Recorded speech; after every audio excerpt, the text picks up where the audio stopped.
Hey y'all, Coach in the Fight here, talking about the fall feast days. Now, we're over here in Leviticus 23, which is the only place in all of Scripture that you can find all of the feast days listed in one place. All of the feast days, including the Sabbath days. So we're talking about all of the holy convocations listed in one chapter of the Bible. The only place you can find that is in Leviticus 23. So what we're going to talk about today is the fall feasts. And we're going to give a little bit of detail on what we are supposed to be doing on those days. We're not going to go into too great a detail on what we are supposed to be doing. This is mostly about the dates, but we are going to give you enough information to know what it is that you're supposed to be doing so that you can, get prepared for those dates. Some of the ones like the Feast of Tabernacles or Sukkot is a feast that some of you will be staying in a tent. So you might want to get out and start looking for a tent big enough for your family. And so we'll talk about that kind of stuff in this video. All right, now first starting off, I want to show you right here in Leviticus 23 and verse 2. Verse 2 is talking about, it says, "Speak unto the children of Israel, and say unto them concerning the feast of the Lord, which ye shall proclaim to be holy convocations, even these are my feasts." Now, I wanted to bring out this verse right here because it is stressing that these are the feasts of the Lord. Now, there's a lot of people, who fall for the old trick that these are the feast of the Jews or the feast of Moses, saying that, we aren't supposed to adhere to these feasts and we're not supposed to keep these feasts. Well, not only are we going to learn that these are the feasts of the Lord, but we are supposed to keep these feasts forever. We're never supposed to stop these feasts according to the scripture. But I just wanted to point that out. So let's jump down to Leviticus 23 and 23 and talk about the first of the fall feast. Now 23 says, "And the Lord spake unto Moses, saying, Speak unto the children of Israel, saying, In the 7th month, in the first day of the month, shall ye have a Sabbath, a memorial of blowing of trumpets, and holy convocation." Now, this is talking about the 7th month. Like we said, the name of this month is Tishri. And, this is not a Gregorian calendar month. Even though the month September, that SEPT in the beginning of September means 7, just like OCT in October means 8, and NIN or NOV in November means 9, and DEC means 10. Those are Gregorian calendar months. There was a little bit of a hint as to, the timing of those months. I think somebody was trying to tell us something by, calling September putting September, where it is on the calendar. They was trying to let us know that it was the 7th month, because that's usually when you will have the first day of the 7th month. It'll usually fall in September. I think somebody was trying to let us know that, but I don't think they did quite a good a job of letting us know, because a lot of people don't realize that we are talking about the Hebrew calendar with names like Elul and Tishra and those. But anyway, just in a side note, so it's the beginning of the 7th month. That's talking about the sacred month. And on the first day of the month, you shall have a Sabbath. Now, I want to point out, if you go in and you look in the King James Version of the Bible and look for the word Sabbath, you're not going to find too many times that it actually tells you when it is, other than these feast days. It tells you to honor the Sabbath day. It tells you it's on the 6th day of the work week. You work 6 days and you keep a Sabbath day. But when it actually falls, what day it actually is, the only time you're going to find that is over here in Leviticus 23, related to these fall feast days. This is pretty much the only time that you hear about it, but it does confirm the Sabbath according to the lunar cycle.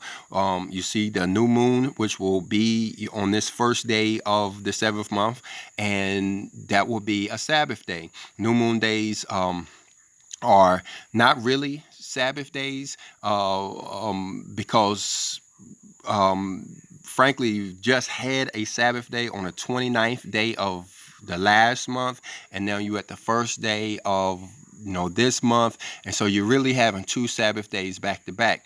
And the All of that to say that the new moon day is not a Sabbath day as the traditional Sabbath day, but we'll see that here. It'll make a distinction here and right there in verse 25 when it talks about servile work. On the normal Sabbath day, you're not allowed to do any work, but on this Sabbath day, being that it is a new moon day, you can do certain kinds of work, but it is servile work that is forbidden on that day. I hope I didn't confuse you. But to let me go on, it says it is a memorial of blowing of trumpets, a holy convocation. Now, if you're familiar with how they did the new moon celebrations, you know that the trumpets were blown every month. That is the way of letting people know that a new month has started, is that people, the Levites, the ones who actually went out and saw the small sliver of the moon, would actually start blowing the trumpets to let everybody know that a new month has started. That was really important because everybody needed to know when the Sabbaths were, and since they change every month, people would, be aware of the new month by the Levites and the priests blowing the trumpets. But on the 7th month, it is a bigger deal. They're blowing the trumpets. There's a whole lot more to the blowing of the trumpets. Let me just say that. But anyway, let's look right here. It says, right there, it says it's a holy convocation. Now, what that means is that you'll have all of your family in. For me, it'll be my wife and my kids. We'll all get together and we will, fulfill these feasts. If the Lord, sends them anybody else, it'll be a little bit bigger deal. Depends on how many people he sends. But it is a holy convocation. It's everybody getting around and celebrating the Lord on these days.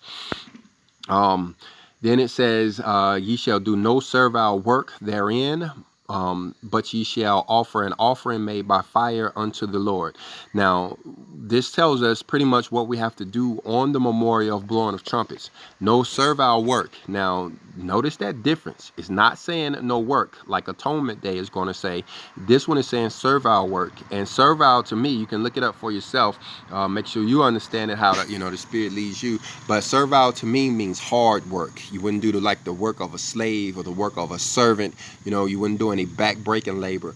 Whereas you might do stuff like making a fire, or you might do stuff like cooking, or you might clean your house. You're remembering that we are just ending a Sabbath day right before this day starts. And so, of course, you weren't able to clean your house on the Sabbath day, the day before or a couple of days before. And plus, you are getting ready for a holy convocation. So you may end up finding yourself doing some domestic kind of stuff that needs to be done, preparing food and that kind of thing. So I believe, like I said, look up servile work, but that's what it means to me. And then it says you shall offer an offering made by fire unto the Lord.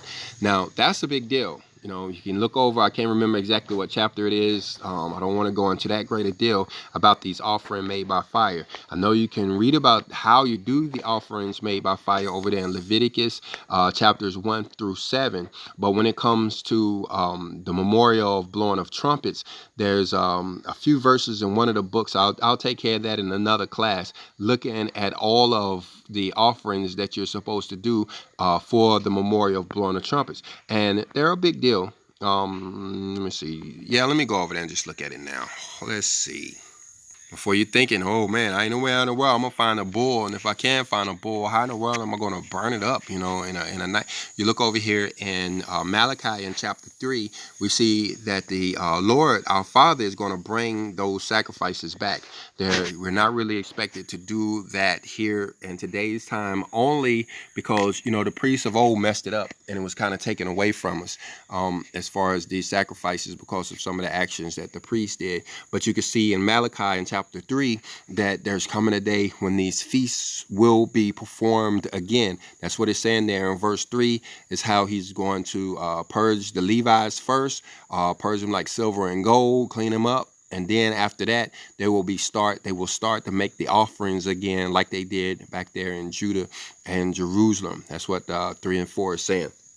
So I say all of that to say, when it comes to these offerings made by fire, a lot of people won't be burning up these bulls. I'm sure there's some people in the world that will be. A lot of people will do something like a barbecue or something like that. That'll be, pretty much what we'll do is, we'll do a barbecue kind of thing, but we'll get into detail about that in a future class. All right, so that is the first fall feast, and the same rule. I really haven't looked at how they come up with that 2-day thing over there for the memorial blowing the trumpets, but I just always have ignored it. I've been doing this for over 25 years, and even the first year that I understood about these feasts, I believed, and I still do, that they are in error by doing that whole second day, but that's them and their business. We understand that it is one day, just like Yom Kippur is one day.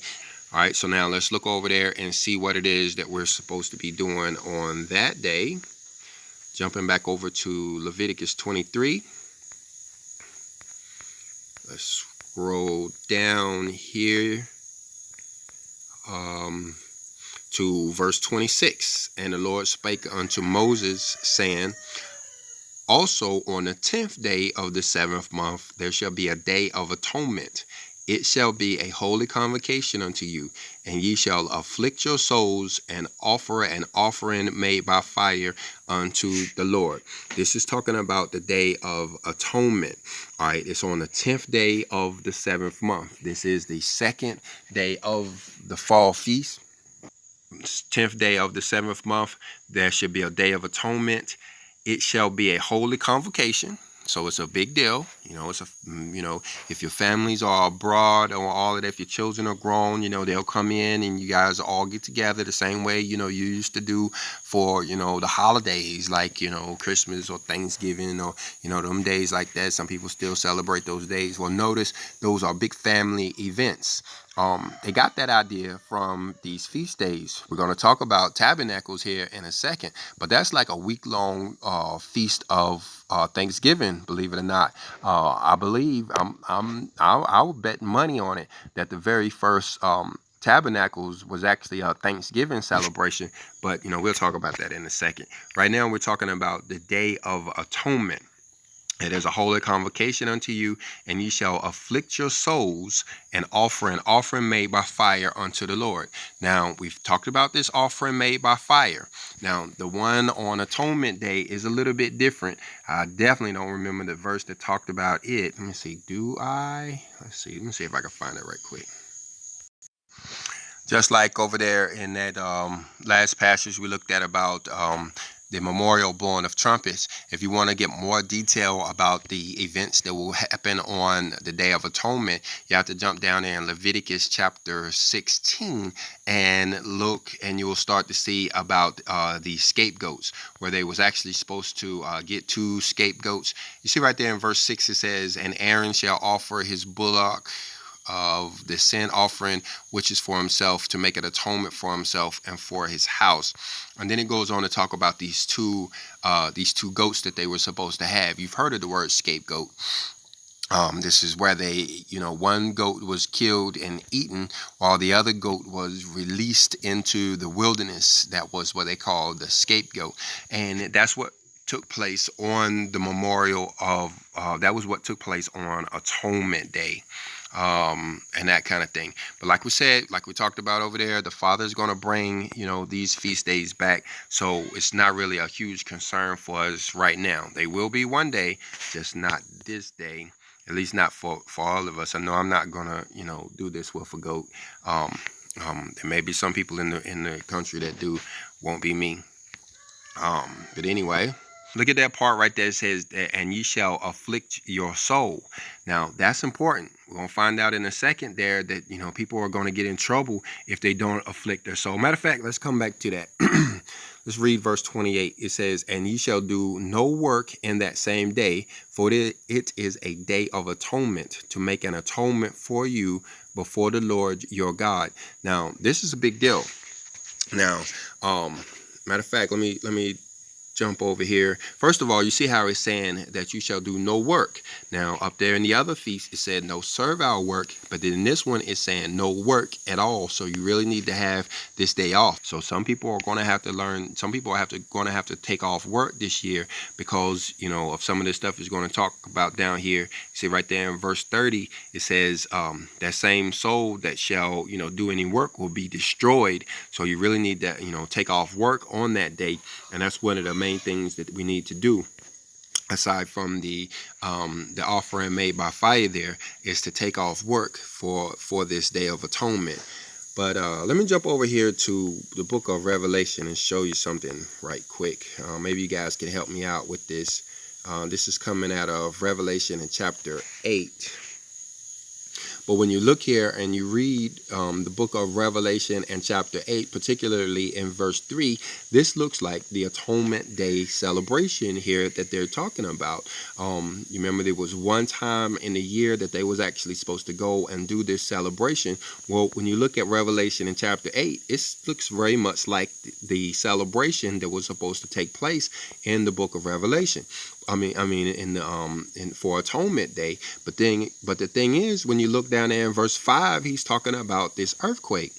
He's talking about the thunderings and the lightnings and the voices which we hear about is going to signal the day of the Lord, or the hour of the conscience, or the great awakening, as people call it.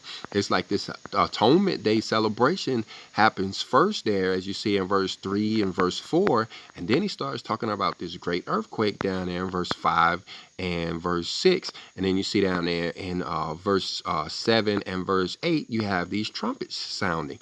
Now, we've done plenty of classes on this, how the great awakening, or the day of the Lord, or the hour of the conscience, happens before the trumpets blow. That's important. Before the trumpets blow. You know, we're waiting for those trumpets to signify the tribulation, the apocalypse, you know, that great earthquake.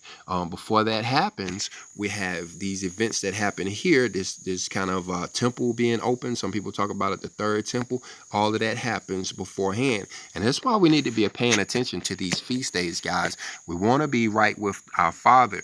You know, there's plenty of channels that you can look at where people are talking about the rapture this and the great awakening that and the third temple this, and you know they are, you know, basically trying to set dates for those and tell you that they believe that these days, that those events are going to happen on this day or that day.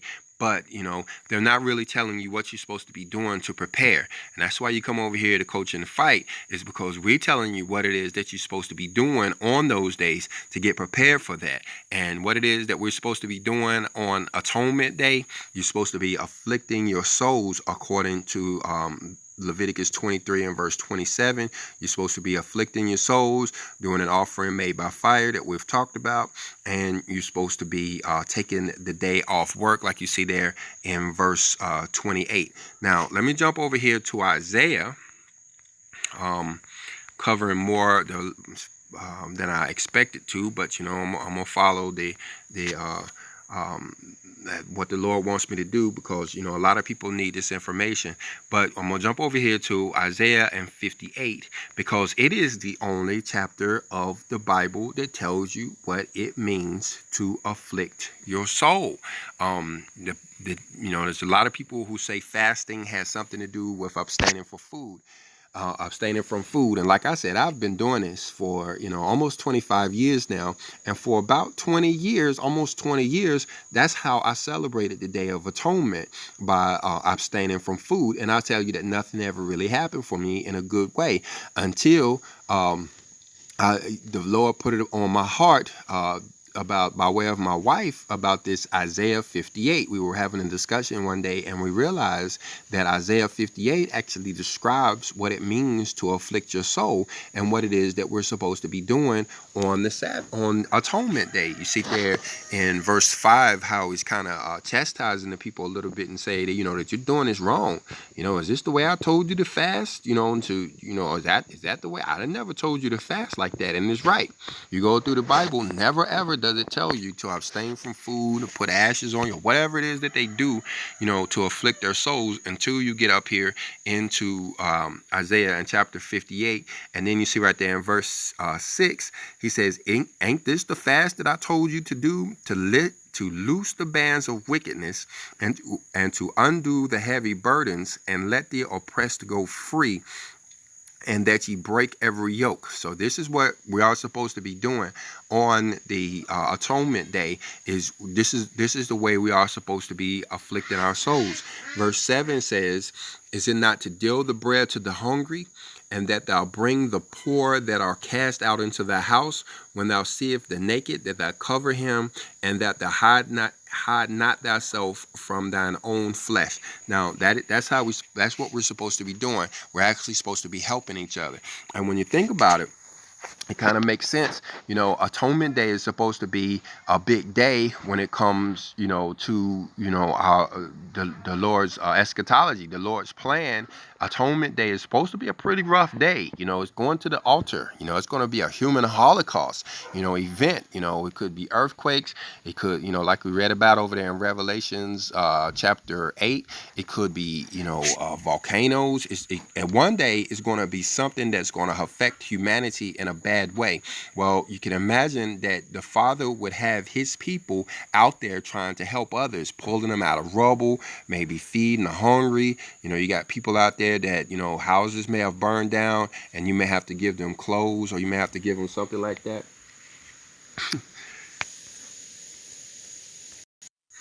Well, this is the actual stuff that we are supposed to be doing. And then, like, you look over there in 8 and verse 9 of this chapter, you'll see all of the blessings that, come with doing a fast or afflicting our souls in this manner. And as part of my testimony, I could tell you guys that the first year that I actually did it this way, I believe it was 2018, the first year that I did a fast in this manner that you see up there in verses 6 and 7, I got all of these blessings that you see down there in verse 8 and 9. This is serious stuff. And like I say, and one day it's going to be really important, because our Father is going to be dependent on us. He's going to be dependent on us to help his people. He do have angels out there that are supporting humanity, but they are in the spirit world. They don't have a motive force. E equals MC squared means because they're in the spirit world, they can't really do anything. They can't pick a rock up off of somebody. They need other humans to help them, to carry somebody some food or to give somebody some clothes. And so if we are the ones that's going to be willing to step up and do this stuff, then our Father will be using us during the tribulation. And that's important if we want to survive the tribulation, because we're going to need that angelic help. So if nothing happens in the year 2020, then we need to go ahead and prove to our Father and prove to ourselves that we will be good stewards, so that when something does go down, we'll be on that list of people that our Father will call to do his work, to actually, to be the ones to go out there and help the rest of humanity. That's what's going to help us to survive this tribulation. All right, so let's jump back over there to Leviticus 23. Let's see. Let's read 28 first, just in case. And ye shall do no work in that same day, for it is the day of atonement, to make atonement for you before the Lord your God. And one thing else I can say before we move on about this is important to our spiritual walk. A lot of you guys are brand new. Even though you may have been with the Lord for a long time, a lot of you guys, this is going to be the first time that you've ever started to keep these feasts. And so the memorial blowing of trumpets is the gathering of his people. So that's when they're going to be called together. But Atonement Day is when they're going to get redemption or reconciliation. And so that kind of thing is going to go. I believe that's what atonement means. I have to go look at the definition of that word. But this is kind of the time when, we're kind of purified and kind of put back in the fold or whatever. But let's go on. Verse 29 says, for whatsoever soul it be that shall not be afflicted in that same day, he shall be cut off from among his people. Let me put my glasses on here. But that's, like we was talking about, what it means to afflict your soul. Well, look at this. It's saying that anybody that don't do that on Atonement Day will be cut off from among his people. And his people he's talking about is your spiritual brothers. See, you and I, we're spiritual brothers. We are a spiritual family. We're really all we have. You know what I mean? If you've been walking with Christ for a long time, you know that your biological family, a lot of your biological family have turned their back on you. They don't want nothing to do with you. And it should remind you of, how the Father, he said that his mother and his brother were those who kept the law and those who are obedient. Well, that's what we're expecting in his end times. A lot of our family members, maybe our children are going to make it, our wives are going to make it, but our mamas and our sisters and our cousins and our uncles, a lot of them people aren't going to make it. We're going to have to depend on our spiritual family. We are each other's brothers and we are each other's sisters. And that's what it means by getting cut off from among your people. If you don't afflict your soul during that time, you and I are going to be cut off. We're not going to we're not going to be in good communion like we are now. There's going to be something that's going to separate us. And we're also talking about those individuals in the spirit world. This is a bigger deal, and this is a lot about what's going on in the world right now. That's why, so many people have a hard time understanding spiritual stuff. It's because, they're cut off. They got cut off last year and they haven't done what it takes to get back in the good graces of our Father. And they're going to get cut off again this year. Well, we need to learn to start keeping this feast so we can stay with our Father, stay with our people all year long. You see right there in verse 30, it says, "And whatsoever soul it be that doeth any work in that same day, that soul will I destroy from among his people." So look at this one. Now you're going to be destroyed. And I talk about this a lot in my classes, some of my videos, how the law is not made for old times. It's not really made for now. That's why you see so many people breaking the law, breaking the Sabbath day, breaking all of the commandments. I say just about every commandment is being broken in one way or another, especially the first 4 commandments. We're worshiping other gods. Some people are. We are, taking the Lord's name in vain. We are, just doing a bunch of different stuff, and nobody's getting punished for it. Well, the law is the instructions for surviving the tribulation. I say that slowly so it can sink in. There's coming a day when if you're not obedient to these laws, we're going to die. You're going to die. And in particularly this one about atonement. So that's what we were saying a few minutes ago about that Holocaust. Imagine all of the people who aren't aware of these requirements of Atonement Day and are not going to be doing this thing right. There's a lot of people that's going to die on Atonement Day because they're not aware of these rules and these regulations, and so, we really need to be paying attention. We really need to be careful. It ain't, you notice it ain't that big a deal to keep these feasts. What is it? He's asking us to take off work, to take a day off work. How hard is that? You know what I mean? To look out for our brother, like we read over there in Isaiah 58. How hard is that? Especially when it talks about us surviving the tribulation. It's not that hard. Back in March or so, I remember having this conversation with one of my family members when it was time for him to drink wine. There's one festival of the year where we're supposed to drink wine.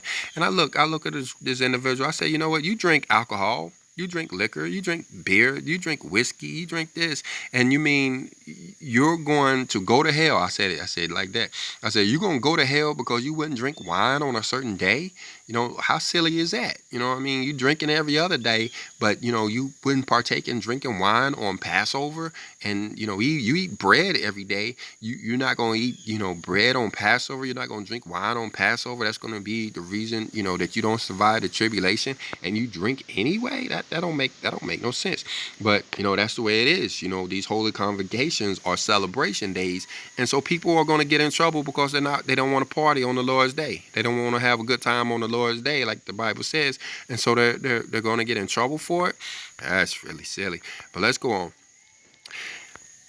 Verse 32 says, "It shall be unto you a Sabbath of rest, and ye shall afflict your souls. In the 9th day of the month at evening, from even to evening, you shall celebrate your Sabbath day."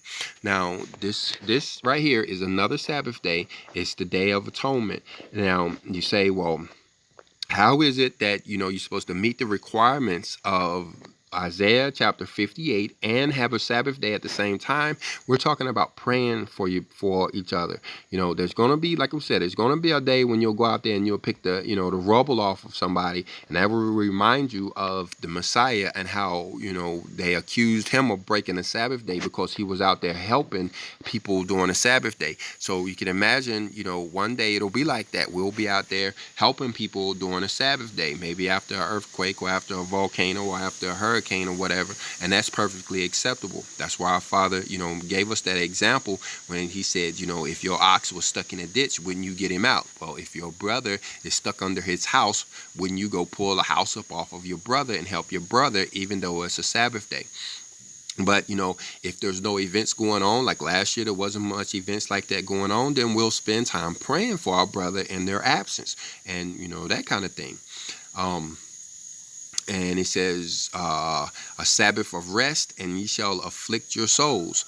And then it talks about on the 9th day of the month at evening, from even to evening shall ye celebrate your Sabbath. And that's how you're going to celebrate that Atonement Day. Very, very important stuff. Now, we get down here in verse 33. We got to switch gears.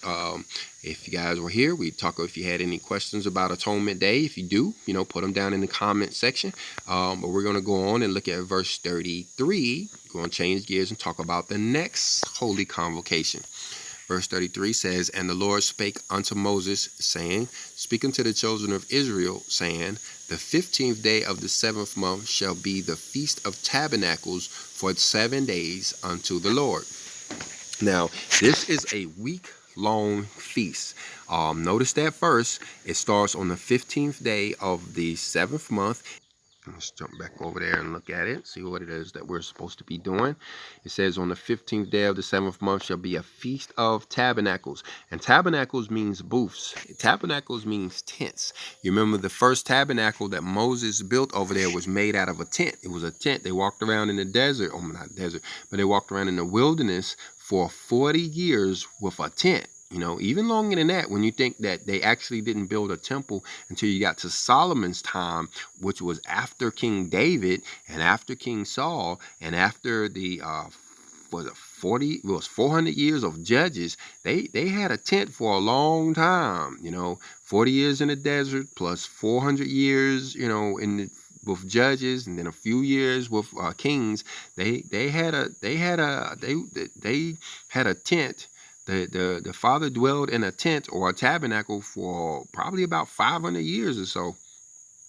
And that's part of the reason why you have this tabernacle celebration, and it lasts for 7 days. And it says, on the first day shall be a holy convocation. You shall do no servile work therein. So imagine you have a family. A lot of you guys do. That's why you are 144,000, or that's why you are chosen to be a multitude of people that will survive the tribulation, is because you have families.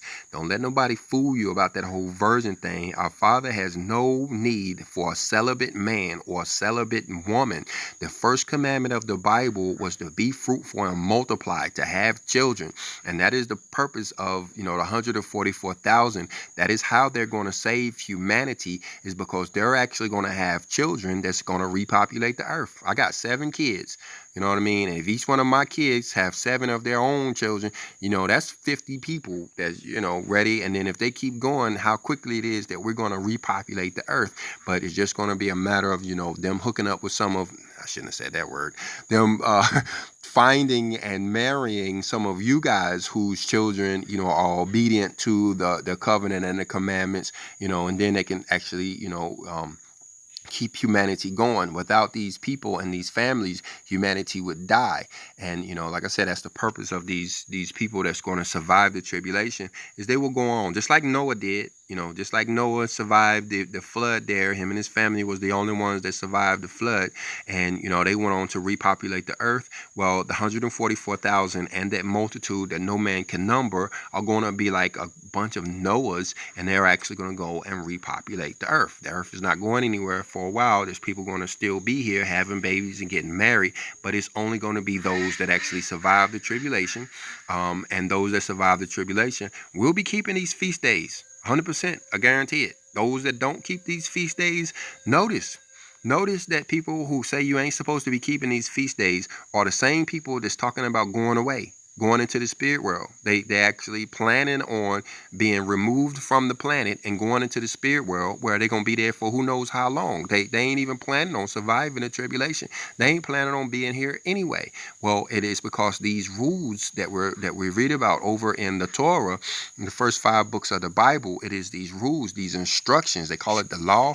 These are actually instructions for surviving the tribulation. Anyway, so it says, so you can imagine your family's coming in on this day for this week-long feast. Well, it's just on the first day of this week-long feast that is a holy convocation. You know, they may go back home if they live, close enough or whatever. They're not really expected to have the convocation part except for on, certain days of this week-long feast, the first day and the last day, and then they could be gone for the rest of the week. That's what I'm trying to tell you. On the first day shall be a holy convocation. You shall do no servile work therein. Now here we're talking about servile work. It's not saying do no work. It's talking about servile work. But this one actually falls on a Sabbath day. And normally you would do no work on the 15th day of the month because it is a Sabbath day. But, this is a big event, and you can imagine there's going to have to be some cooking going on, if you're going to do a holy convocation with all these people involved. There could be a lot of people that come for this, and it could be, a lot of stuff that has to get done on this day. So he doesn't put so much of a restriction on us. We are limited to not doing any servile work, meaning, you won't be down at the factory pumping out widgets, or, you won't be cutting down trees or that kind of thing. Then verse 36 says, 7 days ye shall offer an offering made by fire unto the Lord, and on the 8th day shall be an holy convocation unto you, and ye shall offer an offering made by fire unto the Lord. It is a solemn assembly, and ye shall do no servile work therein. Now, this is important because there's actually two ways. The way I understand it, we can get in the comment section and we can talk about it, but the way I understand it, there's two different ways of celebrating the Feast of Tabernacles. One is this solemn assembly. Now, this is, to me, this, and there's some little bit of speculation here. That's why, we could jump down in the comment section and talk about it, but this, to me, this solemn type assembly, to me, it's for the new people, the people who are just now getting into this. The Lord hasn't, done much in your life yet. You've been dependent on the beast systems, dependent on your jobs and your money to provide you with your food, clothing, and shelter, and the Father hasn't really made a whole lot of provisions in your life yet. Well, you can imagine you don't have, these people, they don't have a lot of land. They don't have any animals. I'm talking to one individual, he doesn't even have a yard. He lives in an apartment building, and he doesn't even have a yard at all, Well, there's not a place for him to go and, sleep in a tent like we're going to read about here in a few minutes. He is, expected to do this solemn type assembly. He talks about this offering made by fire there, and we talked about that. And what does it say? No servile work, because this is the 8th day. I've never really pronounced these words here. Let me try to. Shemini Azeret Simchat Torah, and you'll have another holy convocation on that day. So it's like you'll go the whole week celebrating, and then on this 8th day there will be a big deal. Now, this is a big deal. This 8th day celebration is huge when you look at eschatology, when you look at scripture and all of the events that happened in scripture on this 8th day. This is a big deal. This is, people talking about watch. This is a very important day. This 8th day celebration here, and it is another holy convocation where you expect your family to come back, to actually celebrate with you on that day, or maybe you'll go wherever they at and you'll celebrate with them on that day. All right, let's go on to the next verse. Now, like I said in this one, this is one type of way of celebrating the Feast of Tabernacles. Now, give my own little testimony here. There was one year when I did it this way, this solemn assembly. This was the only thing I followed was the rules here in 36, and I believe I got in trouble that year. The year before, I had done it in the way that we're about to read about, but I was looking here and I was like, what? Maybe I'm only supposed to do this according to the way, we see there in verse 36.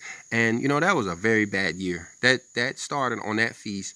Actually, so many bad things happened that year. It's like I went backwards. Whereas up until that point, I had been under the graces of our Father. He was blessing our family.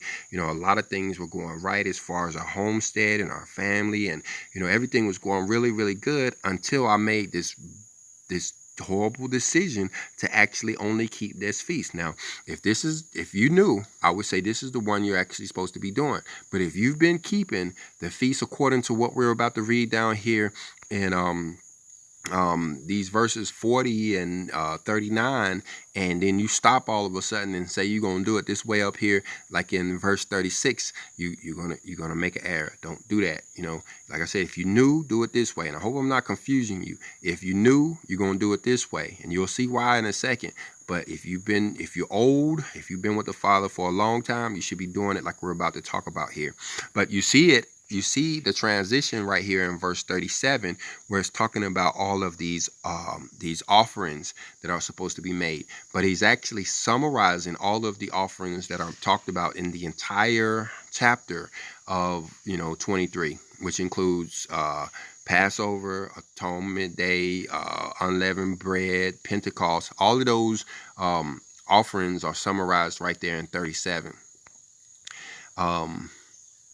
And verse 38. You see them summarized in both of those. But then when you get down here and you look at verse 39, it says, also in the 15th day of the 7th month, when ye have gathered in the fruit of your land, ye shall keep a feast unto the Lord 7 days. On the first day shall be a Sabbath, and on the 8th day shall be a Sabbath. Now, this is the reason why I made that decision to only do the feast according to what we read up there in verse 36, was because of how this says, when ye have gathered the fruit of the land. And I was sitting back there thinking, this was about 2016. I was like, man, I ain't got no fruit of the land. I ain't got no this land.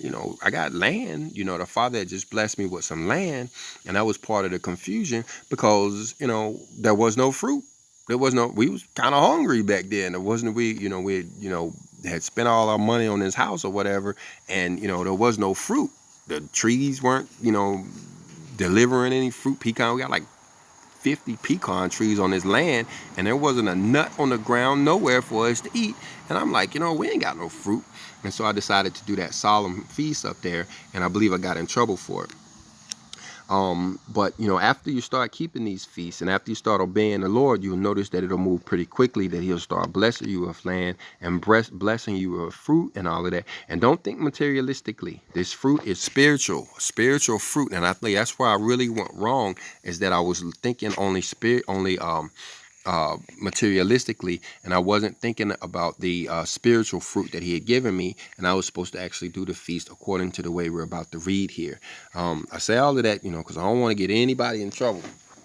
Tell them they can do it one way when they're actually supposed to be doing it this way. By default, I would say do it this way if you can. If you all can. If you can't, don't. But if you ain't got no land or whatever, don't worry about just sleeping in a tent bar unless you're about to go to somebody else's house. But if you can, do it this. I ain't gonna say right way. If you can do it this way, do it this way. It says you should keep a feast unto the Lord 7 days. Now notice, I don't believe we read that up there where it talks about a feast unto the Lord for 7 days. Up there in 36, it was a solemn occasion where you was just doing offering made by fire. You had the first day celebration and the 8th day celebration. But down here in verse 39, he's saying you're supposed to feast all week long. Notice the difference. Now it's a week-long feast. So instead of your children going back to their house or whatever, now they look like they may stay at your place, and you guys going to have this week-long feast for 7 days. It says on the first day shall be a Sabbath, and on the 8th day shall be a Sabbath. And that's a little bit different than what we read up there, because the first day was a holy convocation and the 8th day was a holy convocation. So that's a little bit different too. These are separate feasts. Like I said, get in the comment section. Let's talk about it if you disagree. But I believe these are two different kinds of ways of celebrating the same feast. Let's see what else is in here. The first day shall be a Sabbath, 8th day shall be a Sabbath. Verse 40 says, and ye shall take you on the first day the boughs of goodly trees, branches of palm trees and the boughs of thick trees and willows of the brook, and ye shall rejoice before the Lord your God 7 days. See, these are the promises of the Bible, guys. Our Father promises us food. He promises us clothes. He promises us something to drink. And, I kind of almost expect him to give us shelter out of there, but it's not really promised directly, like the Messiah said. The Son of Man has nowhere to lay his head or whatever. But he does bless us with land and houses, and praise the Lord for that. Well, when we get this stuff, we get trees. I said I got 50 pecan trees on this land. Well, if I got 50 pecan trees, I bet I got 5,000 oak trees, and 500 cedar trees, and maybe 50 cherry trees and orange trees, and all of this stuff was put here on this land before I got here, like the Lord was planning, that one day I would be here or whatever. Well, it is during this time that we'll actually go out and we'll pull off a branch off of these trees, and our family will walk around like it's talking about here, and for 7 days, I don't know, we grab these branches, and it's just the way we do it. Each one of us grab a handful of branches, and we walk around with blowing on the trunk, blowing on the shofar that we have, and we are singing songs, and we just walk around the land, waving these branches or whatever to meet this requirement here. And we don't have any palm trees or whatever, but we just grab the goodly trees that's around that the Father has provided us with, and we do this for 7 days. We do it probably once or twice, for 7 days, and we walk around, as we have in these feasts or whatever, to make sure that we are in the requirements of these feast days. And that's what I believe it's all about, is doing the best that we can with what we've been given, and to me, the more I try to get it right, the more the Father gives me to allow me to get it right. Back when I first started back in 2014, I didn't have any sheep, I didn't have any trees, I didn't have, a lot of this stuff, didn't even have a shofar or whatever. But the more I've been trying to do this stuff the right way, the more he's been adding on to my family and I, helping us to get this stuff right.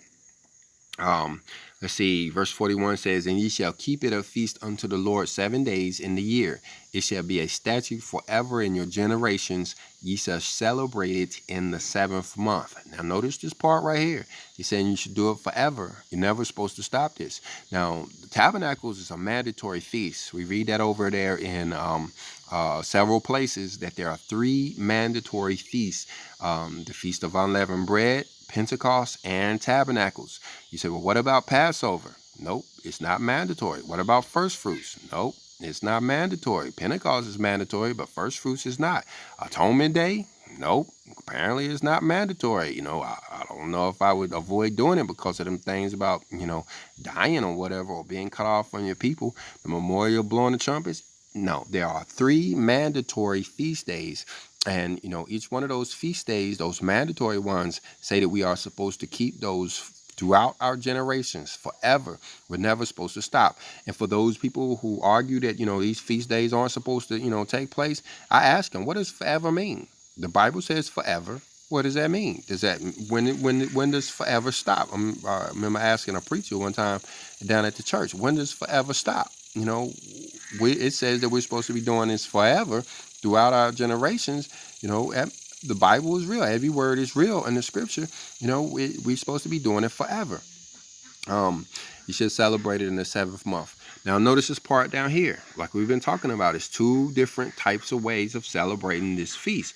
Well, you look up there in 36, you don't see nothing about dwelling in booths. Look at verse 42. It says, ye shall dwell in booths 7 days. All that Israelite born shall dwell in booths. Now, this right here, Israelite born, confuses people, because people are still thinking materialistically, and they're not thinking about spiritual Israel. We just posted up a class. We not posted up a few of them talking about who spiritual Israel are. These are the people who the Father has his focus on. People who are obedient to the law. People, it has nothing to do with blood ties now. You can't really look at the people over there in Jerusalem and say that that's Israel. Those are the people that's trying to cop out. Those are the people who are trying to avoid the Torah, trying to avoid the rules, and say, nah, it's written for somebody else. No, it's actually written to you. You read over there in the book of, I think it's Esther, that when the Babylonian people it didn't say that they became Jewish. It said that they turned into Jews. When they started keeping the feast of the Lord, it started calling them Jews. It said they became Jews. They became Jews. I should pull that up. You can look over there in Esther. Maybe I'll give you a verse down in the thing, but it says they became Jews. And how do you become a Jew? How do you become Israel? By keeping the feast days, by obeying the rules, particularly the feast days. Because, there's, a lot of rules in the Bible, but most of those are don't do commands. Don't kill nobody. Don't steal. Don't commit adultery. Well, you can't look at an individual just because he's not, committing adultery or stealing and say he's a child of God. No, you can't do that. That doesn't pass the dead man test, meaning that a dead man ain't going to steal. A dead man ain't going to kill nobody. That doesn't pass the dead man test. In order to pass the dead man test, you have to actually do something. Can a dead man keep the feast? A dead man can't keep the feast. A dead man can't keep the Sabbath day holy. A dead man can't afflict his soul on the Sabbath, on the Atonement day. A dead man can't sleep in a booth. And so that's the only way you know the Lord's people is if they are obeying these rules, obeying these feast days particularly. Like I said, these are the Lord's feasts. And when you look at 2nd Esther chapter 2, it says that we are sealed at these feasts. We got given classes on it, how we are sealed during these feasts. We have to be during these feast days. That's how we become Israel. That's how we become Israel. We are Israel. I don't care what color you look like. It doesn't matter what race you are, where your people come from. Once you start obeying the rules, obeying the statutes, the judgments, the covenant, you are Israel. And the Israel are expected to dwell in booths. Like I said, if you're brand new, you may not get the opportunity to do this, but let me be the first one to tell you, if you do it right this year, next year you might have some land in order to dwell in a booth. There's one individual asking me, how do I get land? Well, the answer is you actually keep these feast days correctly, and then one day you'll get some land. In 2013, I wasn't doing the feast days correctly. I was fasting wrong. I wasn't sleeping in a tent. In 2014, I actually, started sleeping in a booth for the first time. And by next year, 2015, I actually had my own land, paid for land. I ain't making no payments on no land, paid for, and now, we grow our own food or whatever. Obedience to the Father, we get the promises of the Bible, and that's the stuff that he promises us. He doesn't promise us Lexuses and new houses, and, he doesn't promise us what we would call good jobs, or throw my hand quotes up. He doesn't promise us good jobs. He doesn't even promise that he's going to supernaturally remove us from the planet. He promises us the earth. He promises us land. He promises us food. He promises something to drink, that clothing on our back. These are the promises of the Lord. And you see this stuff move pretty quickly. Like when they left Egypt over there, they was only out of Egypt for a year before they was ready to go into the promised land. Of course, they messed up, and people came back and talked about giants over there and how they was looking like grasshoppers and ruined it for them. And they ended up out there for 40 years. But that's how quickly this thing moves. Once you start obeying these rules and these covenants, things move really quickly till you actually start getting your own land and your own stuff, But anyway, so we're actually supposed to dwell in booths for a week. That means to sleep in a tent. There's people who actually build themselves a little shelter. We actually sleep in a tent. We got a little tent we got from Walmart or Academy. I can't remember where it came from exactly, but we had a couple of tents that we sleep in.